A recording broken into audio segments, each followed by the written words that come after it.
जोधपुर के पास एक छोटा सा गांव था। गांव में जमुना अपने सास ससुर और पति के साथ रहा करती थी। जमुना का एक छोटा देवर भी था। जमुना की सास बहुत ही कंजूस थी। एक दिन शाम के वक्त, अरे सासू माँ, ये कई करो, पाव भर सब्जी लाया हो, पूरे घर के वास्ते खाना बनाना है, काम किया चाले।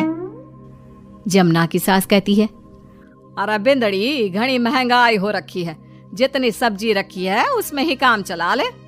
तो देवर बोल पड़ता है, कोई ना भाभी सा, मैं थारे लिए सब्जी लेकर आता हूँ। अरे काय करे छोरा, पैसा खर्च करने की कोई जरूरत ना है।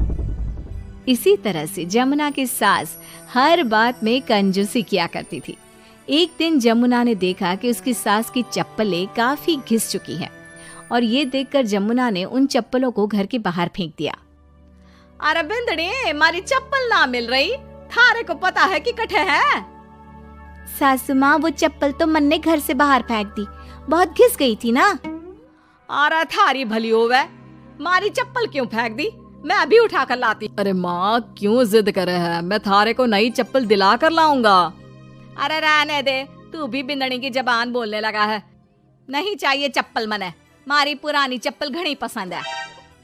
अरे माँ, भाई ठीक तो कह रहा है, छोड़ ना पुरानी चप्पलों का चक्कर, चल मैं थारे को नई चप्पल दिला के लाता हूँ। लेकिन जमुना की सास किसी की बात नहीं सुनती और घर के बाहर से किसी तरह चप्पलों को उठाकर वापस ले आती है और फिर से उन्हीं को पहनने लगती है।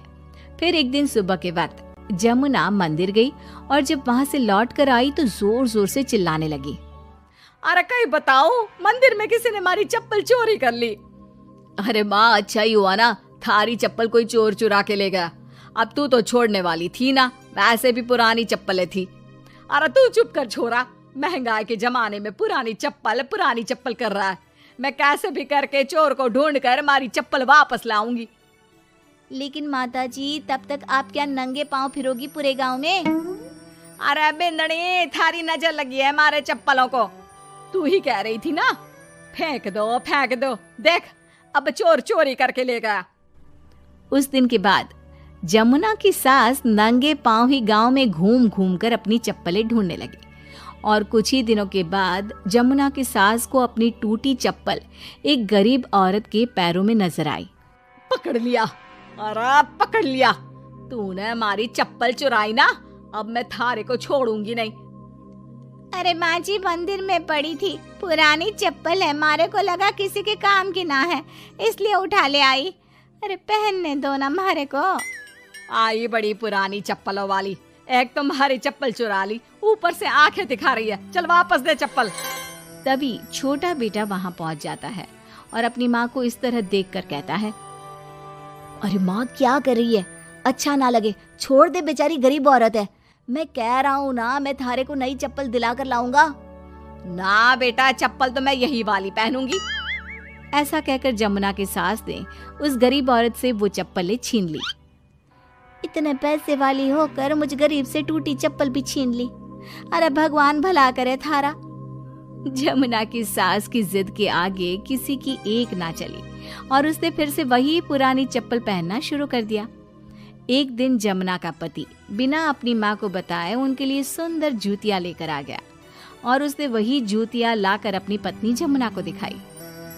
देख जमुना, माँ के वास्ते कितनी सुंदर जूतियां लाया हूँ, माँ देखेंगी तो खुश हो जाएंगी।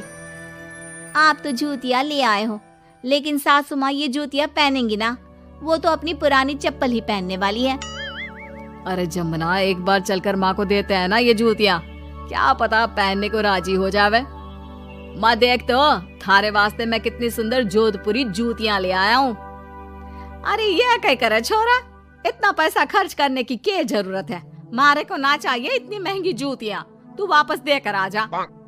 जमुना और उसके पति के बार बार कहने पर भी जमुना की सास नई जूतियां नहीं पहनती। जमुना नई जूतियों को उठाकर अलमारी के अंदर रख देती है, क्योंकि दुकान वाला भी अब उनको वापस लेने को तैयार नहीं था।